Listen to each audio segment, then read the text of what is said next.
tātou tapo inga se I suana tātou tuspaia salamo salau sulvalu ia o nā ora mou ai le whaitaunga o le nei tai au tāpena ina ai le tātou whamoemoe ina ia mawhai on tāpena mtu atu o tātou loto I le tua sao mauli le tapo inga o le nei tai au. Soa whamanu mālo le tātou li whaole Jesu Keriso te whatalo whatu I le paia lasi o le tātou tapo inga. Wa ala whai mai whanunga le lei le nei tai au le anga le lei ma le lofo le tātou li ua whawhawina lo tō malosi. Ia e meise le whaopopo le nei aso lo tō soifua ma sa mātou wola. Ia leo wa tātou poto ai le manuia le nei tai au. Wha mālo le soifua lau le lei ma le soifua maua. Ia I le anga le lei ma le alofa o le tātou atua. Pa tā alofa atuai pa ia man malu o tātou ai ngalotu o woma e masani. Ia e meise le nei aso whaapitoa le laupama. Pa tā alofa atufoi na I o tātou ai ngalotu. Ia e meise mātua o wo lo tāpo e mai. Lunga o penga te whailangi I le nei tai au. Ai silsilane le salamo slau suvalu. Ana tātou whaitau whiawa wai whai po luas fulu whangata mai le luas fumaraiva. Salamo slau suvalu whai po luas fulu whangata mai le luas fumaraiva tātou whaitau whiawa wai ai. O le whai toa le nei o le alii e uru atuai e wā meo tonu.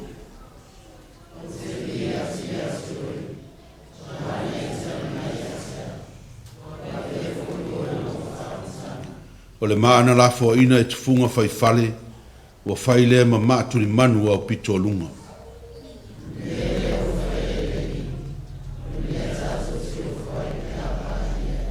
O le aso le nei wa fai ale li, ia tātou ori ma fia iai.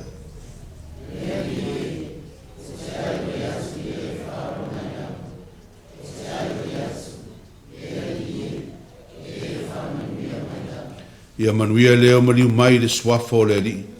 Ma tau te wha manuia atu ia te o tau ai le fale o le li.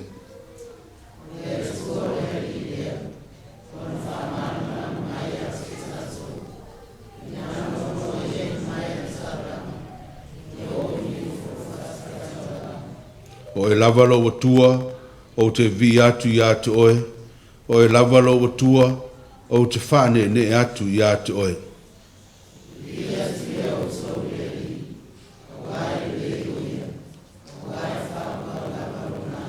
O le a tātou tāpua I le tua.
Mātou tūtūlai o luma I le nei tai ao, le amatanga o le nei foi masina, o tangata whātua I la uwhio wa uru whale mai, e si ia e le viinga ma le whamanu ma le whawhitai.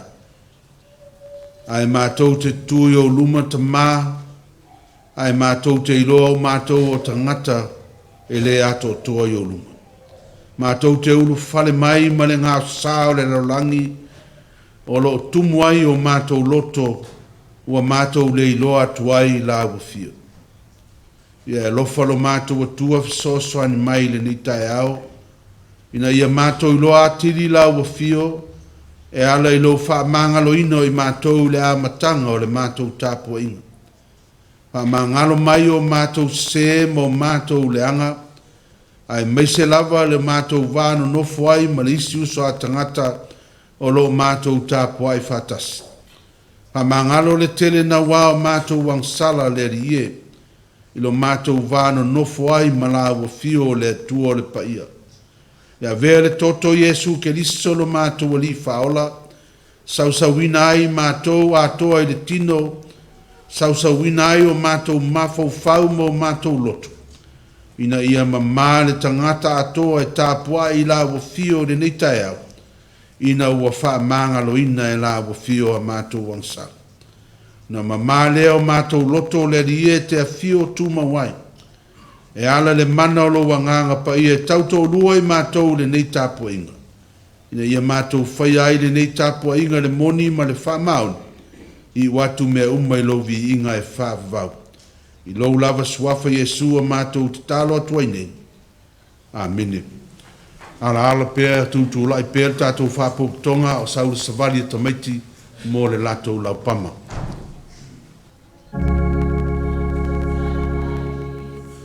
O sana umuia Yesu ina muli muli alalanga pea.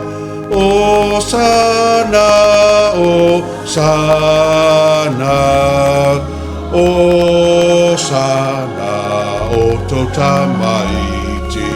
O sana vivia Yesu ina muli muli alalanga pea. O sana o sana o sana o to Tamaiti. O sana vivia Yesu ina muli muli alalanga pea. O sana o sana o sana o to Tamaiti. O sana vivia Yesu ale muli muli alalanga pea. O sana o sana o sana o to Tamaiti. O sana vivia Yesu ale muli muli alalanga pea. O sana o sana o sana o to Tamaiti. O sana vivia Yesu ina muli muli alalanga pea. O sana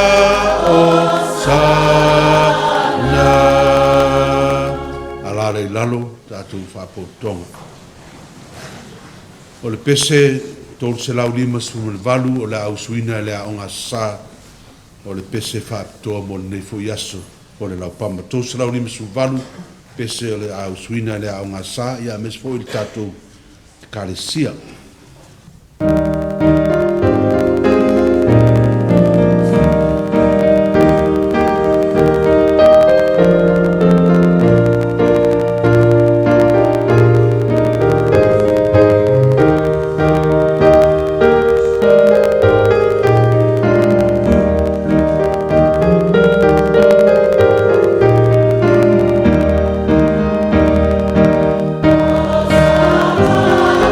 See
le whaitauina o le tuspaia.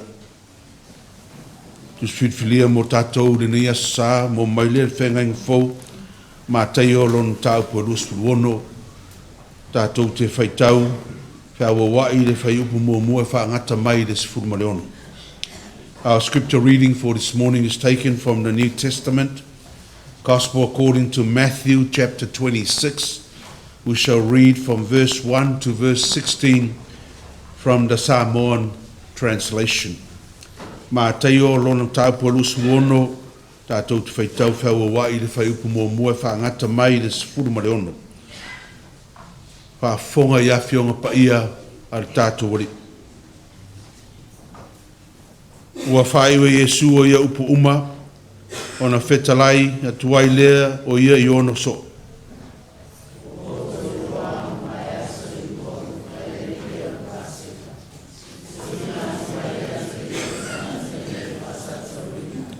O ona po ia ua whapotuai la o staulang sili, ma toe ino le nuu i le maoto le o staulang sili e ngoa ia ka iafa.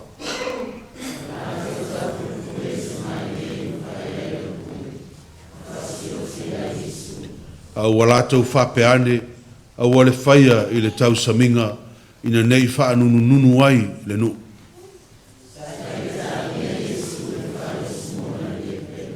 Ona sauai lea ia te ia o le fine, ma le whangu ala pasa, wa iai le swau manongi tau tele, ona le lingi ai lea ia i lona ao ta oto ia e tau mafa.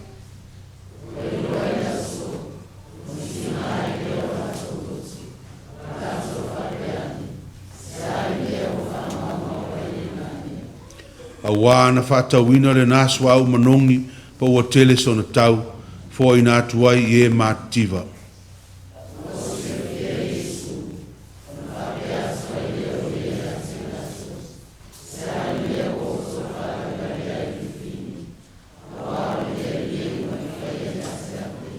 A wātou te nof pēr mai e mātiva, a au nei tātou te re no nof pēr mā.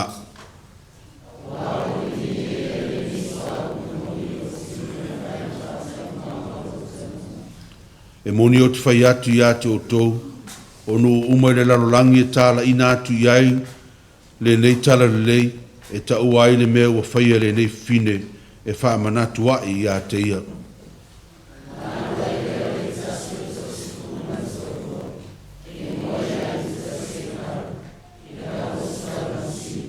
Ua whape atu, se ale mea tau te au mai a tau, o te wha la tainai o ia i ate o tau. Na rātou avane ai lea ia te i o tupe tōrunga fulu.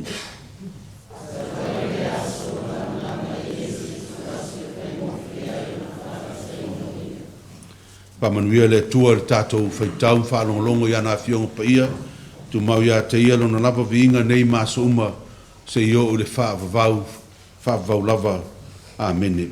Tātou toe pese lua se lau whāsu lima le pese o le a tātou pese ali.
tātou talo le whaafitai, ia matu ina atunisi o tātou manao I le tua, tātou ifo ma te talo.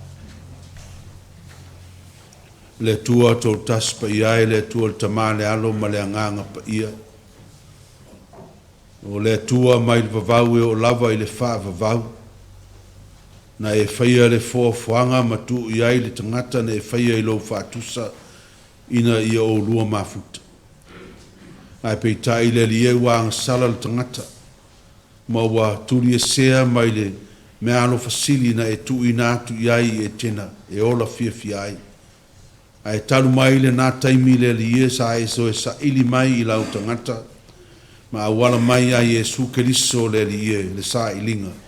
E to e vatu I mātou le mafutanga mafana ma lau fio. Mai whapena le nei tae au le lie ia te I lātou manei. O e ua whātua tua I lau fio e ala ia I e su keriso. Le mafutanga ua to e whafawina I lo lava nganga. Ai mai se lau mea lofa e ala ia Iesu I lon maliu ma lon toitu. Le ua mafua ai o na mātou to e maua le nei a vanoa. Mafutai malawa fio le nei tae au tangata whātua tua. O lau whanau le lie ua e alofa ma e wha maoni I ai. I le aso ma le aso e te letu lafo ina I mātou. Mātou langona ai le loto whaafitai a wā aluatu fo I le nāwai aso. Ma aluatu ai ma le nā māsina ua mātou iai le nei māsina fou I le asa mua le nei fo I māsina.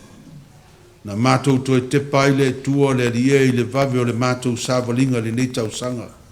Ma mātou sula ina ailo alofa ma lo wanga le leia wai le whaingo fie. Le tele o whawhita auri ma whainga tā o lo whape nā o na mātou iai pēr I le nei soifuanga. I le ngata o whaamai o lo si o mia I pēr I mātou ia o le tele lava le lie o whaanoa noanga I tonu ainga I mea o lo tutupu ai o no nisi o lo a mia I la whiu alan mariu ma le oti ai maisa I la tau o lo maua I mai o le tino. Ai whaafetai le tua po le a lava le tele o nei mea uma o lo mawhana pana pēr o mātou langona ma o mātou loto e te leo tu la fo ina o mātou tangata. Whaafetai le lie lo walofa le nāwai aso sao mauri wha moenga le lei uma. Sa mātou iai whi au mga aluenga masani o whanau ia lātou wa o onga. Sa sairi tonga fiti fo I le tō tele o no mai o le tino I e mātua ai mese nisi o na ia mātou whanau. Sa mātou pati patia fo I le atuanga o le soifu o se tasi tina matu o le kalesia. Wha manatu mai pēr ia te mātou au mea lofa o lo e fo ai pēr ia te mātou le aso ma le aso le soifu o malola. Whaafetai le rie le sosia ma le tamau aingo o la wafio o lo mātou whao ngā ina pēr I le aso ma le aso. Le alofa anga le lei mea ua e fo ai o mātou lima e ala ia mātou tāleni ma anga waa ua mātou whao ngā ina. A wālawa se manuia o mātou o langa e meise o mātou ainga. Ai meise fo I le anga le lei le rie o isi tangata I a te mātou e le ngata o nai o mātou ainga le malo ma wala ese. O lo mātou maua I pēr wha maunianga e tausi ai le soifua manola I te tonu o mātou ainga. Wha malo whaafetai le rie o lo iai pēr lau soaswani I a te mātou o lo whaasino a wala pēr la wafio I mea manu I ai le soifua manola o tangata. Mātou whaafetai lau tau singa anga le lei ina I o mātou tangata mātutua o lau e kalesia o e ua pura la ngoto le soifua le mwhai o na mātou to e whai tāpua inga o no le soifua ua matua ua le ato toa ma vai tino le rie a o lo iai pēr le mana o la wafio lo iai pēr le malosi o le ola I a te I lātou ia e maise o lātou anganga. Whaafetai le rie I le lātou tāpua inga ma le lātou tataro le oa o lo manuia ai a inga ia e maise lava nuu mai kalesia. Whaafetai le manu pui o I lātou mai whaamai ma ti ngā o le nei o langa. A o I lātou fo I sa ili tonga fiti le nei vai aso, whaafetai lo awai, whaafetai mea lofo le ola e mese ia mea lofo e ala I au fo mai ma teini tau smai. O lātou soani le lie ia ne ia toi maua le soifua malolo ina o nai o mātou tangata. Mātou whaftai le soifua tautua ma le soifua au auna o lau e kalesia. Mea ua lātou fua ina mo le tautua ina o lau ngā luenga ai maise le mātou maftanga. Ia maise le soifua ofu ina mai vaenga ese ua tauto iai maofu ina iai le soifua ina ia wha mau popo wase manuia lau tele o lau e kalesia. Whaftai le nei tae au le maftanga le au keusiano mo lau tino keriso poto le nei tae au mātou sauni fo e tadia ma wha manatuina lo maliu ma lo toi tū manu ma lo e ale le a recto ma le wain. Whaftai le rie mātou whaitapo inga manisi o woma e masani ya mese nisi o mātou a inga o lo asia simai. Whaftai lo lava alofa ia te mātou na e awina mai ailo walo pelo Yesu Keriso na maliu o ia ma toi tū manu malo ia mātou maua le manu malo le ola e whavau e ale le whatua tua ma le salamo whamauni. Ia tu mau la wa fio le viinga le wha manu ma le wha ne tanga nei se yo le ngata anga. Wa mātou stalo ye wha manuia mai la we kale sia le rie wha manuia mai o mātou ainga lotu a mātua ma whanau ia e meise lava le rie na ia mātou woma e masani o ainga whai o na mātou whaitapo inga whatasi le nei tae au tonu o lo manu a e meise lunga o penga te whailangi o lo tapo ai mai ai le to tele o tangata whatua tua. Ia mai le malosi a te mātou e whaatino i nai a mātou whi au ma mātou ngā luenga. Ia mai le poto ma le ata mai le ria i a te mātou. Ia mai se le fia ma le ori o mātou loto. Whai ai au whi au mau ngā luenga. Ma whaatino i nai o mātou vala wina le ngate te tonu o whale whai ngā luenga. A mai se le whatua inga tausi a te tonu fo i o a o onga. I le awa iatu ma le toe fo i ane a inga o nai a mātou whanau. Malu pui e mātou uma le nei vai tau mai wha mai, ia e mese wha oso songa ma wha lave tupu wha fose. Ia e mese lava le rie le tele o le anga o le nei laro langi wa mātou iai wa fia aile soifua o tangata, a e mese lava na ia mātou whana. Ia malu pui e mātou uma i lo walofa anga le lei. Manuia mātou whanau, i le nei vai tau o le tausanga i le lātou soifua o ina i a onga, ia mai se mea o lātou whea ngai mai lātou fuafuanga tūtū mau, mai se whea au mga ruenga o wala wina i aile soifua. Wha manuia i a te i lātou fua ele poto ma le ata mai, e maua i lātou lo lava file mu. Anga le leina i o mātou tangata mātua, whafua loa lo lātou soifua, ia ma wha manuia i lo lātou wola, matu i a te i lātou o manuia ta maa, mai se lau wha mano longa pa ia, ma ia iai pēr o file mu i o lātou loto. Wa mātou talo ia e wha manuia i whi au mga ruenga o le niwa i aso o tangata malana, ia iai lo wanga le lei tonu whale whai ngā ruenga. Me se wha moenga le lei o ainga, ia iai lo file mu. Mana tua i lātou le li o le nei e kale sia o a whai malangatu i atunu mamau, ia tausia i lātou i o awanga le lei. Ia istaimi o luma mātou toi whailoai, fo i lava vi inga i la ua fio lo mātou atua. E iai lau wha mano longa i nai o mātou a inga, ma nai a mātou whanau o lo maua i mai o le tino ma mai tū mau, ia iai pēr le mana whaola, ia e mese lo file mu. Mātou tālo le ria le nei tu aso, ia mātou fōwhanga o le nei aso lo whātātia, ia aua ni e tu lafo ina i mātou, ia e awai mai, whātau nu mea uma le manuia, ia maua i sau lava vi inga. A mātou whanongolongo i lo whetalai mai le nei tai au ta mā, ia la unga la wafio ala i lau au na whātau wa. Ai mātou whanongolongo po se asfe au moi mātou, Taitaiina aina mātou whainga malanga le nei fo i vai asu fo. O le mātou te talo lea lea lie uofo i nātu. Whaatasi ma te talo lea leo i te tonu a mātou loto, uofo i nātu i la wafio lea lie ia whaia i ailo fina ngalo. Mātou wala watu i nei me umar suafo Yesu le na mai le talo, lo mātou tamae o i le langa, ia lo suafo, yo o mai lo malo, ia whaia lo fina ngalo i lalangi e peo na whaia le langa. Ia e fo ai mai a te mātou le aso nei a mātou mea ai e tauma le aso. Ia e whamangalo i a te mātou i a mātou o sa. E peo i mātou foi o na mātou whamangalo i nātu. I e wāngale ang mai i a te mātou. Aua foi e taitaina I mātou whaasoso. A ia e la vea ia I mātou ai lea. Awa e ou le mālo man. A toa malivi inga e whaawaula. Amen. A tātou toi pese se lau onu suriva. Se lau onu suriva le pese tātou te pese ai.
launga le suafa mamalu le atua le tamā le alo ma le agaga paia amene maua le matua le launga le tusa faitauina matai o lo sulono ia faaogāina le faipasufulu ma le lua auā ua le ligi e ia lenei soau manogi i lou tino e fai ma faataimuaga o lou tanuga. By pouring this ointment on my body, she has prepared me for burial. Matthew chapter 26, verse 12. O le manatu au tu o le nei aso. Tu sai ma le whaasinonga le tus whaitau aso. O le ala le sa tauro, o le mea alofa ato toa. The way of the cross, the perfect gift. o le ala sa tauro o le mea alofa atoatoa. Mwhai ono whape atu o i tātou o tangata whai mea alofa. Tātou te whai mea alofa i tangata o tātou ainga, o a tātou wō ma tangata tātou te masani i a o onga, ngā ruenga, i a po tonu fo i o lotu. Tātou te whai mea alofa i tangata tātou te leiloa, pe o tangata mātitiva, ma le le tāngo lima. O le mea moni lava e le tasi se mea alofa e te whaia i tangata i le tausanga. E te whai mea alofa i o mātua, o uso, tua whawhine, tua ngane, ia mā lātou whanau, o whalongo isi o tō mūwha mau tuato tele nei a inga o whiue whai mea alofa. E te whai mea alofa i lo tō lua, ma lau whanau o au wō ma lātou whanau, o wō a lau whanau o tangata o lau a kālesia mau in-laws. Te whai mea alofa i le tele o mau asu whanau, whai poiponga, anniversary, Valentine's Day, Christmas Day, Father's Day, Mother's Day. E o lava le baptisoina o Tamaiti. Ia, te whai mea alofa. E o lava fo i swafa matai. Tau fo in whaisina mea alofa. O anga fo i a tangata i nei aso o sili o na whai mea alofa le leima le taunta. Ia lātou mea ola se tu lou, pusi ma maile wau. O lava wa whailonga ina o lātou was whanau. Mea nau wo i eire whai mea alofa ais tangata. O le nei fo i aso. Ua amata fo i o nāta ma mai tangata. E fili po ai e whai mea alofa i ai, a oi awane i whai e eise mea alofa. Ai a whai fo i e whai se mea alofa. Ia, ua i e a taimi u wha pa ole ai ma tau na wha tau nu, ua palafu le whai ngole, le mea alofa. Ua la ua amata o na fua i le tau ngatā, le tala whea ngai o le mafuanga, ai po ai fo i le ave i ai le mea alofa. Te lo teimi ua na ona whai o le mea alofa, na ona whatau nu. Tātou te ilo le leilava le moni o le nā tala pea o le asu kisimasi. Uma le kisimasi a e tango lunga o le trade me le asu e so ai, me o le mea alofa o le kisimasi lauto e tu i lunga e whatau, lunga o le trade me. And do you know what's funny about that? Many of us will give a gift knowing full well that is not a very nice gift and that person is going to give it away or doesn't like it. Knowing full well, it will be on trade me the next day. Or be given away to a friend or someone, you can have that. And worse still, is that they keep it and give it away as a gift to someone else. So in that case, o le fesiri, e iai se me tau o se perfect gift, o se mea alofa a toto. Mo tātou lava i o tangata, ai longa. La ngai le wha amaria ina lava i tātou nei me o mea alofa. O te mā tau ina atei mie, te tala ini mea alofa, ala whanau. Te iloa i reaction o lato fōringa, e whai mai, oh, I like it, ai matuare fifia le mea alofa. Or the mere no knowing, and yet, our theme for this morning emphatically say, the way of the cross is the perfect gift. It is not the cross itself that is the perfect gift, but the way to the cross. O le ala sa tauro o le mea alofa ato toa. Sandringham o te leo whai atu te fu o tō wofa pe o mwhai whau e risa o ngā tātauro.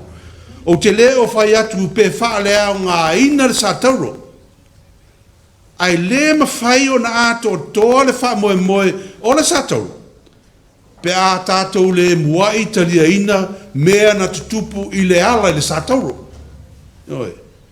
O i nāe mātira tila ai le tāu o le tātauro o no mea na tutupu i le ala o le tātauro.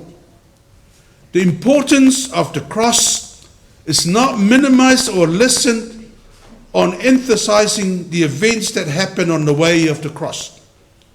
The cross is only made emphatic and even more significant by the events on the way to the cross. It makes the cross more meaningful and gives the person who died on that cross, Jesus Christ, more significance, especially in light of the resurrection. Yo, e le whapea e le tāua sa tauro, ai nā alo na tāua sa tauro, o le na wha sa tauro inai, o le na uia le alo sa tauro, o Iesu Keriso lava lea. La ai pa ia lea o tātou lumo le wha mantunga, wa tāpena ina mo i tātou, le nei fo ia sā lau pama, a tātou iai le vai aso pa ia o le tua.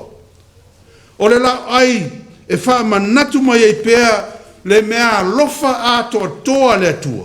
Na ia whai mea alofa mai ai a te oe maa u le tangata ansala. O le la ai e wha manatu mai ai pēa, e le i wha fua se ia o na o Iesu lungo le sātauro, le ai. A ena maa whai o na o Iesu lungo le sātauro, ono o lana sāva linga i le ala le sātauro. Na muai uia Iesu ina i o le sātauro. O le ala lea na, o le sātauro, na tāpena ina ai Iesu, na te wha ato toa ina le mea lofa o le whaarutanga le tua, mō le lalolangi atoa. Ina o toi tū manu malo le tātori, i le tae ao le seta. The perfect gift, na amata i le ala le sātauro, e le amataina i lungo le sātauro. Na amata i le whaalataina o le tātori o Iesu, i lona whamasana ina de sawa ina maona wha lava au whai mai isaia. Wha lava au na manolo ai tātou. Na tawhe totolo na ao no le pale tui tui. Na tutui o na au i whao masunu i lona i tū le tau. Tau tino ai lea le fitu roma e moni lava o le alo le atua. Mai lunga le sātauro na ia ai oi lon tamā i le langi, mo e ua whaasala ia te ia whai mai Iesu, wha mangalo ia i lātou te leilo le mea ua lātou whaia. Ma o lana tue mānawa na alangai, ua taunu lea. Taunu o na whātino ina le mea lofa ato toa le tua, mo oe mau tangata angastala, le mea lofa o le whaalutanga. Le taunu unga na manatu nisi e ngata le tuunga mau. Ona ua le whātino ina tū maanga i uteia e uina lo na tino maliu ina ia maua se awa noe toi tū mai e. Ai peitai, a tātou whaitau le tala len whaitau ina. O le mea mua lava lena tā pena i Iesu i lona sāwalio le ala le sātau. Ai mese wa i loa i Iesu le wha moe moe le tūnga mau e le ona uina lo na tino matu watu iai. Ona le wha moe moe sāpat. Le ana tātou whaitau ai le whale o simona na aluane e le fine ma le manongi le whanu ala pas. E ua ai Iesu Keriso. O i nāna whaiti o ina e leo so whai mai mau leo. Ana ave whaatau maua stupe ma tangata ma tiva. A o nā na i loa aile wa aima mao Iesu i le alo sa tauro ma le taunu unga tuna mau. Na ia whaapea tuai leo so tau te no nofo pea ma e ma tiva. A o nei tau te le no nofo pea ma. A wā li lingi e ia le nei swa au manongi lo tino. E whai ma whaatai muanga o lo tanu. E tu Iesu le tunga mau wa mai o na uwina.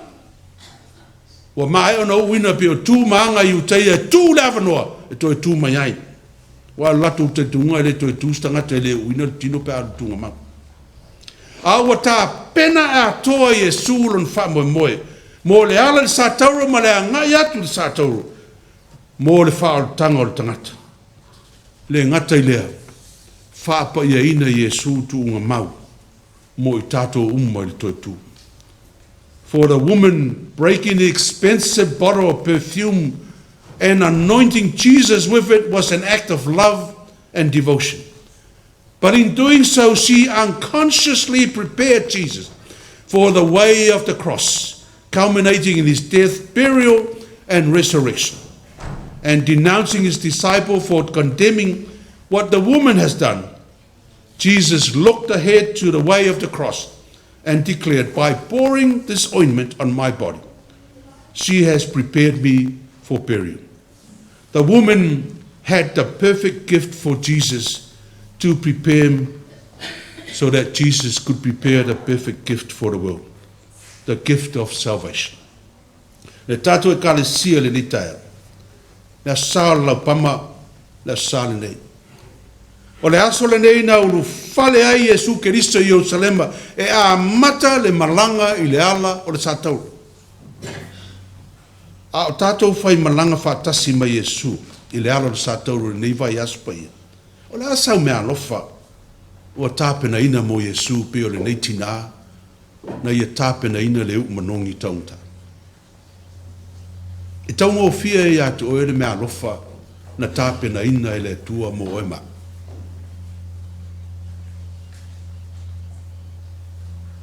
E le eise si mea tātou tue mwhai, mo le tātou lava whaaltanga. Ne anga o mae o na tāpena Jesu mea uma, i lona maliu ma lona toitu. A le mea alofa sili tātou te ofo ina mo Jesu, i le nei vai tau a tātou malanga i sa tau le vai aspa ia. Fa ato toa lo tangata, fa ato tua mo le tua. Fa iloa ilo fai mea alofa le lei lo tau tua ma lo wolanga lue, i te tonu lo ainga i lo to lua ma lau whanau. Fa ilo soifua tāpuai, ma lo wha maoni mea ume te whaia lo soifua ofa inatu, mo lau e kalesia. O le whai malanga i le ala le satau. E lena le alu li maila e tasi. Ai alu li maila e lua. O le whai ngā malanga i le ala le satau, e lena le fōai o le ofu e tasi, ai fōai atu ma lau ofu tele. O le whai ngā malanga i le ala le satau, e lena o lau ati nae ma lau fōai, e whātaunu ina ai lau sifuluai. Ai whau popo iai mas whāsilinga. A wāle sifuluai u whetalai manino le atua, o le mea lava le nā au e te fōai mai. A o lau whāsiri. O lau fōai le nā e ato toa ai lau mea lofa mo le atua. E le nā o mea te fōai le tino. A le fōai atu leo lo wola atoa. O i nā. E ato toa ai lau mea alofa i le tua. Peo na maalia stasi o la ngā upu masani. O lo wola ma lau wha al tanga o le mea alofa le nā le tua i ato oe. A le mea te whaia lo wola ma lau wha alaina. O lau mea alofa le nā mo le tua. Life is God's gift to you.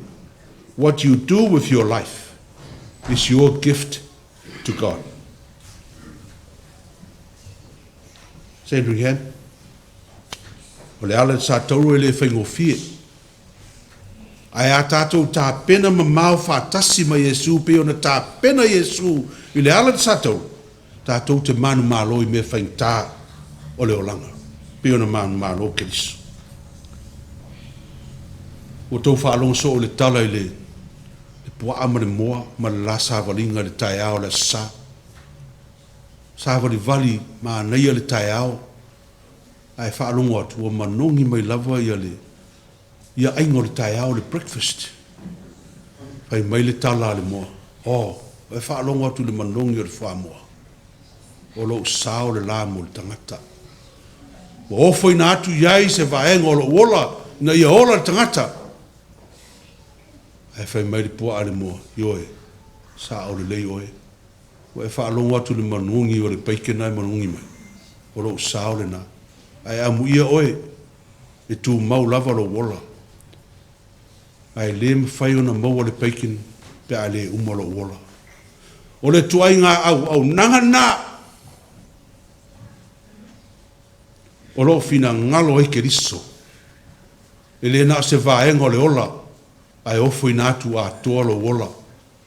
Mo le tua malona fina ngalo, ia manuia o ainga, lo nuu, ia e mese le kalesia le tua. Sakala meta o le whaamantunga. Whaamanatu mai ai le perfect sacrifice. Perfect salvation. The perfect gift. O le ala sa tauro. O le ala leo le manu malo. O le ala lava leo le ola e whaawha. A o le ala na muai tā pena ina Jesu i lon whetala i atu i on so. Tau te na nofu pēr ma e mātiva. Ai tau te le na nofu ma. A wāwa le lingi ina ia le neiswa au manongi i lau tino. E whai ma whaatai muanga o lau tanu. O le asau me alofa mo ke riso i le nei vai asu pa ia. Amene. Tātou pese fast-fulu. O le au ina ai ma le tātou fua. Fast-fulu le vinga o le tua, au ina ai ma le tātou fua.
Yesu Keriso e la mātou ri whaola, le o mātou sauni e talia lo tino, ma lo toto, whai ma wha mantunga o le taulanga CCCS, o le taulanga e le mwhai on to e whaarua ina, na e tāpina ina, a wāre whaaro tanga o le lalolangi mo mātou tangata.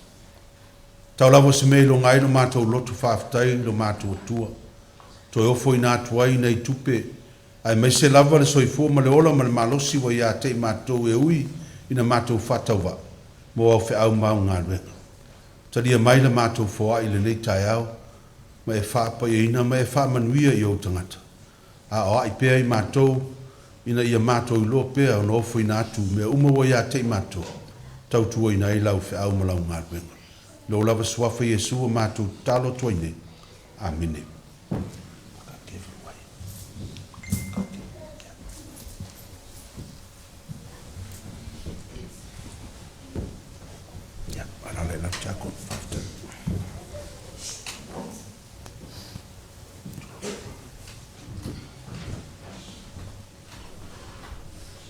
O te walautu ia lātou mō le whaeina le whamantunga ia mese lātou e whapaieina e vea matino Kristo e su mai luma nei.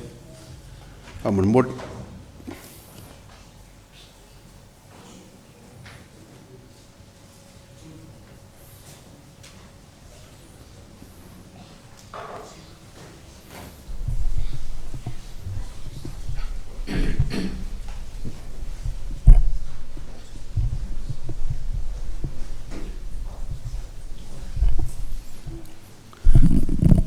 Alala mai lalo tātou ia, ai tūlai mai nā sārona ma. Mori.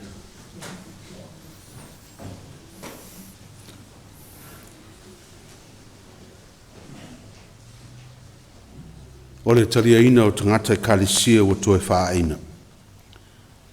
Ono le swafo le rio Yesu Keriso, tu sai ma le iungo le aso le nei e kalisia.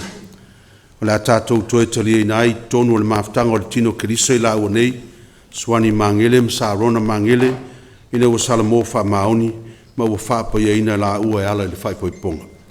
Ua mai a foi ona la moai tau tino mo muoro la ua whatua tua ia Yesu Keriso i lumo le kalesia, na moai a vea ai la ua matangata o le tino Keriso i lana i kalesia. Ai ua toe o mai i nei le nei tu aso, ina i toe whafauina le la whengainga ma le tino Keriso, e tusa matiute mwha manuianga i te tau, Ie wa awai le nei maftanga o le kalesia. Tutu lai whapotonga whamulmoli.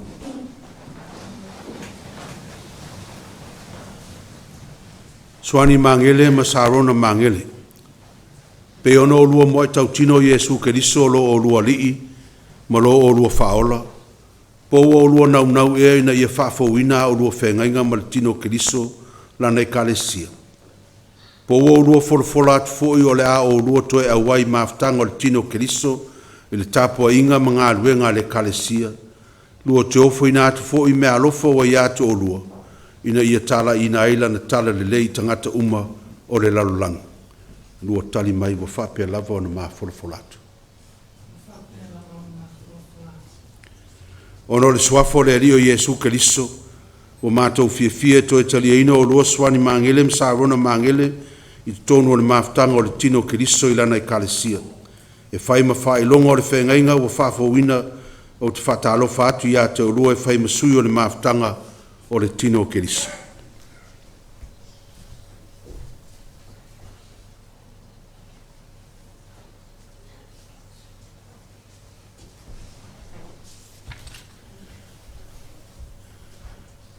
Whamanuia mo olua.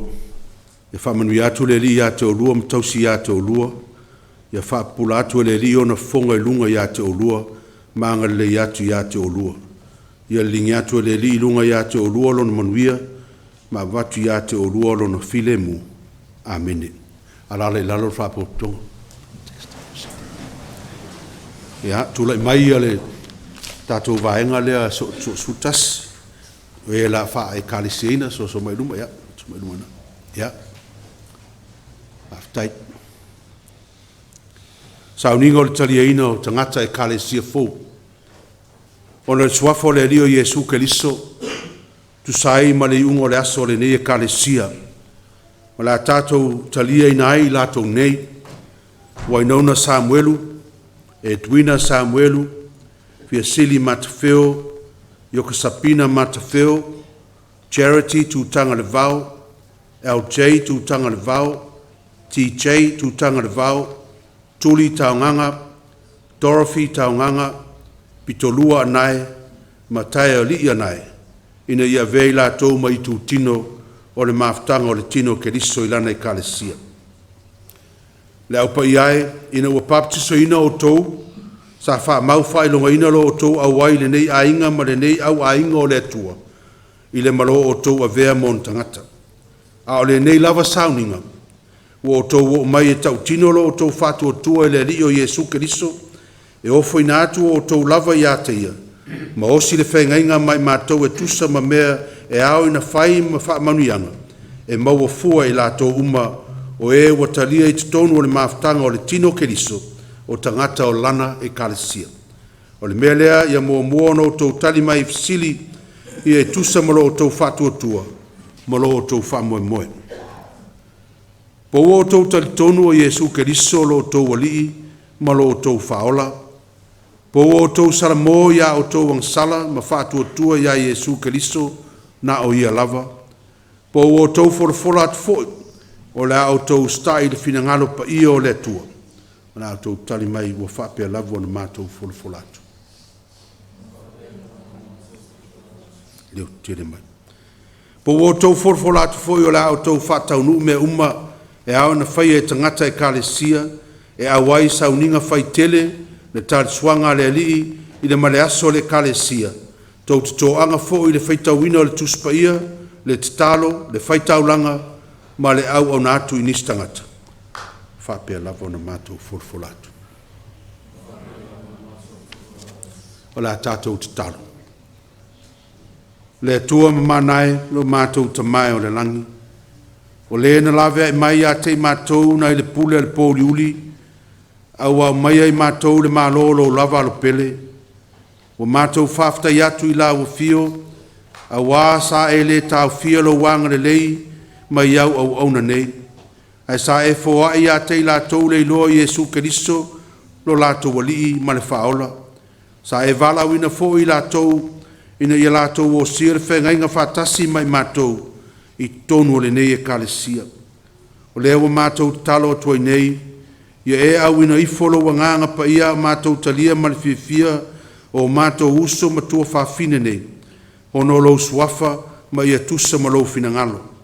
Ia whaafsota ina I la tau mai mātou I noa tanga o le alofa, ia maua I la tau le mana mai la wafio, e mawhai ai o na la tau wha maoni le tau singo le nei whengainga, ina ia wha maalo sia lau e kalesia.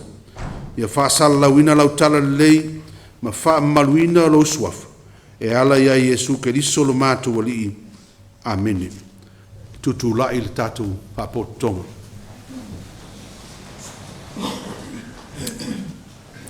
Wainona Samuelu, Edwina Samuelu, Fiasili Matafeo, Yokasapina Matafeo, Charity, Tūtanga le Vau, LJ, Tūtanga le Vau, TJ, Tūtanga le Vau, Tuli, Taonganga, Dorothy, Taonganga, Pitolua Anai, Taioli Anai. I le swafo le rio Jesu Keriso, ua mātou talia ina ai o tou le tino Keriso lana I kalesia, tātou te mafuta whatasi le nei lao ai, ina ia maua fo I wha maunianga uma te tau ie ua awai le maftanga o le kalesia Keriso. I le male nei, whai ma whai longa o le whaingainga o sia nei lo tātou wā, o te whatalo whātu I ate o tou e whai masui o le maftanga o le tino Keriso, o lana e kalesia.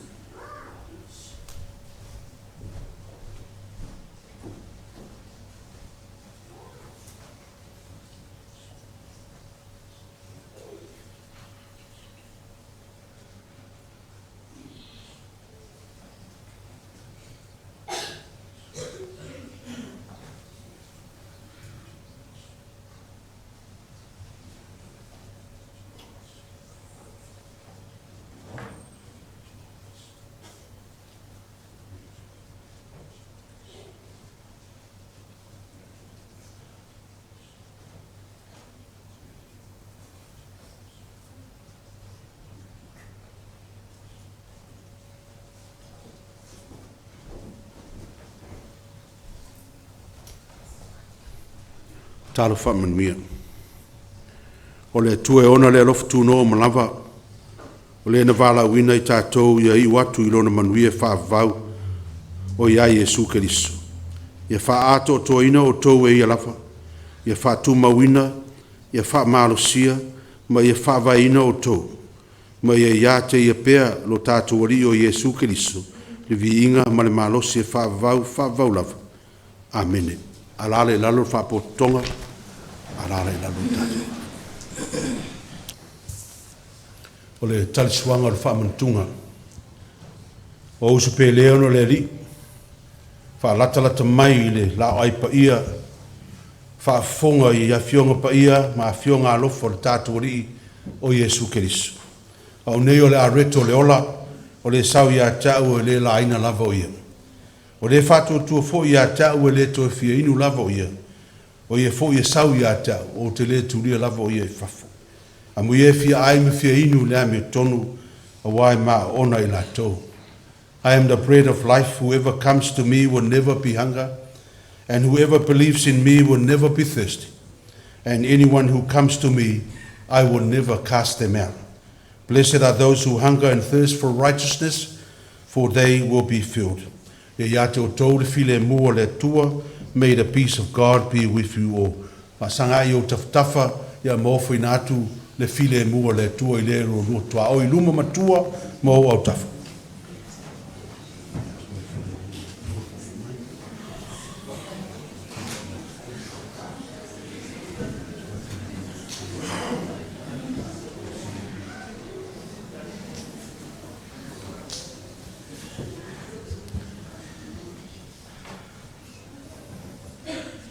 O le a tātou te taro. Ua matuano mea lava matau o na mātou tuina atu le whaafitai la ua fio, le CCCS le atua e whaavavau, le nwhaia tangata I lau lava whaatusa, ma ua alofa muti vale mea umana e whaia. A le mesi sili walai o na mātou vi atu I la ua fio, ua toi tu mai manu malo le mātou wali o Iesu Keriso na ie woti. O leo wofo ina atu e whai mataulanga mo I mātou, ma wawe se ina e ia ang sala uma le lalolangi, ua whao matia fo I le malosi le oti ilo na lava maliu, ma ua fo ina mai e ia le ola fo I lon toi tu manu malo.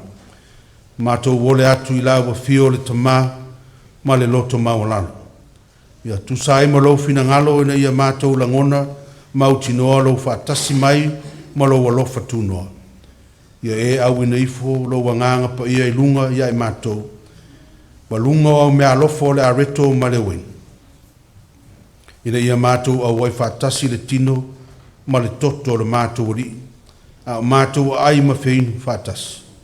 Fo wai mai, ia velo mātou ma futa whaatasi ia Keriso, ma ala mātou te tupua e ai ma le alofa, ma le loto ngatasi ia te ia. O le wa vea maao ma ua tau ana bi ia, whaatasi mala ua fio le tama ma le anganga pa ia. Nei se o le whaavavau lava. Amene.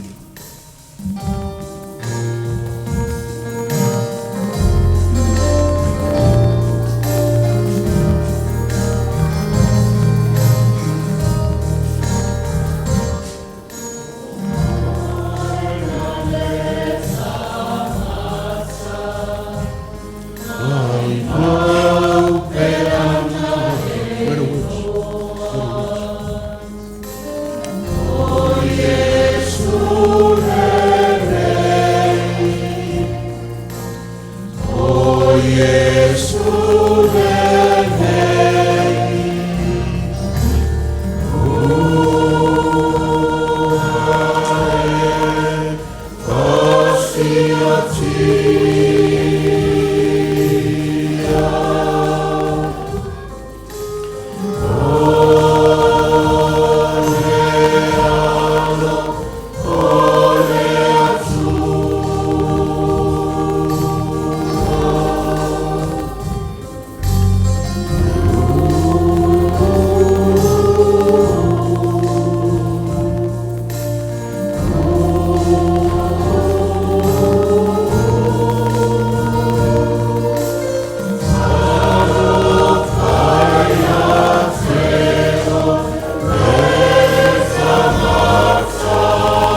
Le lava pōn whala tēnā i lo tātou o li o Iesu Keriso, na i tango ai le areto o i a tofi tofi. Ma whaafitai pe ona umon tātou whaafitai ai nei. Ma whape atu i o tau whaiare nei mea whaamantunga i atea. I aso uma tau te ai ai. Ma whape a fōina wa umon lātou ai wa i a sitia le ipu i o lātou luma wa whape atu. O le ipu le nei o le whenga inga fōu le nei lo toto. I o tau whaiare nei mea whaamantunga i atea. I aso uma tau te whainuai. Na whape nāun tātou whaia, pe ona whātonu ina ai tātou o le tātou ali. Tūla i te akonu.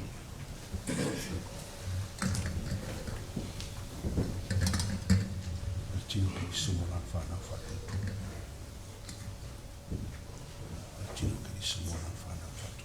Hatu e mono le atu ni tino o tātou ali e manuia la tō ngā nui. Mawara reto tāwhisi o tātou talia whatasi.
Take and eat.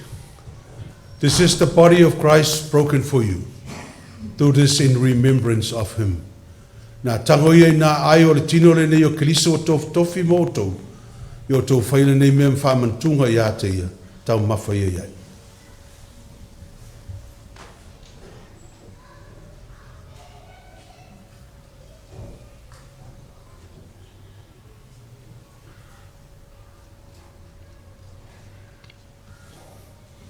Tūlai Jakon.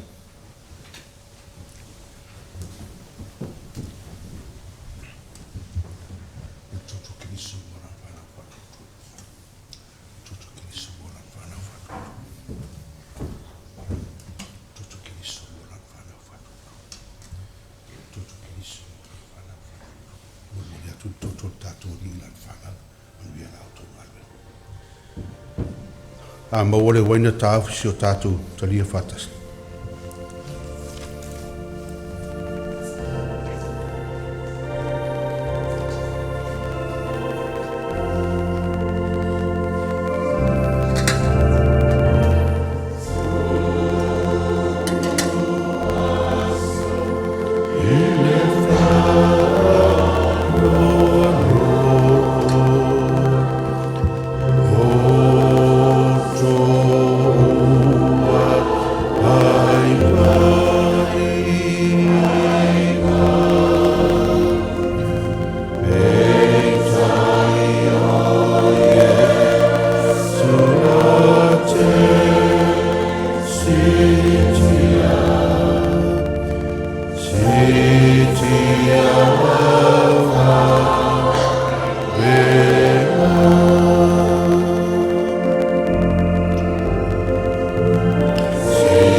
Jesus is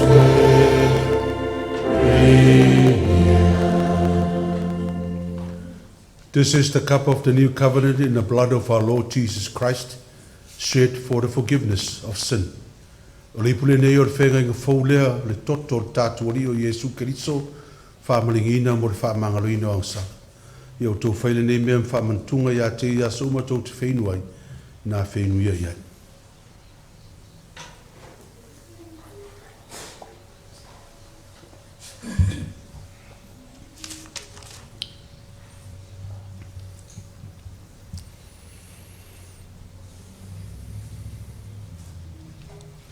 Tātou te taro pēr ma le loto whawhitai.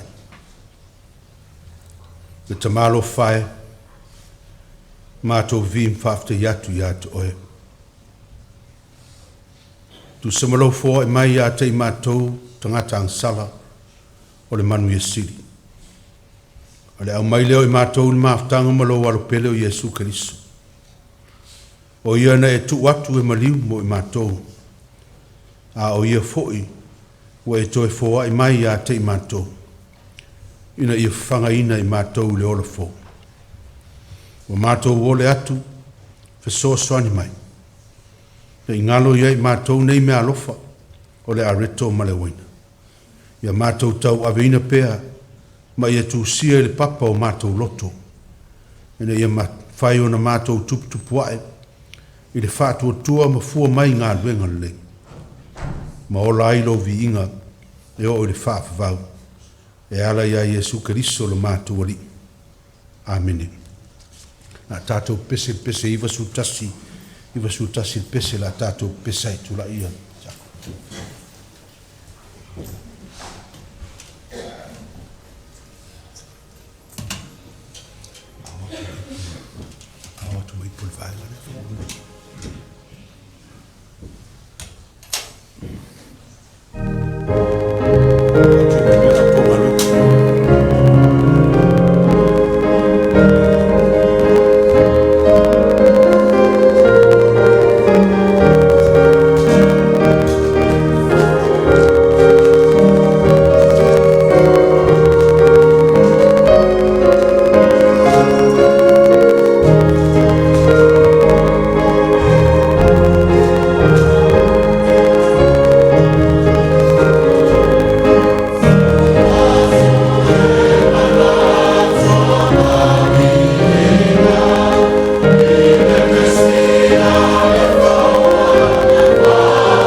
O le atlenga whawhtai tele, tātou tāpua inga le neia sā, tātou kalesia, malo le talo, ma lo fo i le pasifo i le tua le Lotu Aso, mese le sā whamantunga. Whawhtai fo i le whanau, mo le tātou Featuna'i o le whamoe le laupama, mese le pese nā matai le tātou lotu. Manuia ma whatalofa ma whamalosi au atu atili, ina i o tātou whanau na whapayaina le tai au whai matino kaliso i atu maulo tau whātua tua, mai a whape nāo na tau wola lata ia kaliso i manuia i o tau wolanga. Mes fo ia sungai aswani man whatue a sarona, whamalo whaftai mo tue taliu mai tono le tino kaliso le kalesia. Ia manuia le tātua kalesia le nei vai aso i whiau mga aluenga, whaamuri mai ia mo funisi o folanga, ra tātou whai ulu talo. Ia manuia marfile mua lau fio le atua le tama, le alofa CCCS o Iesu Keriso lo mātua li whaola, le maafutanga malau fio nganga pa ia i lunga le ia te i mātua umane. Malau whanau whātua tua le lalulangi atoa, le i maso umase i o le whaavau lava. Amen.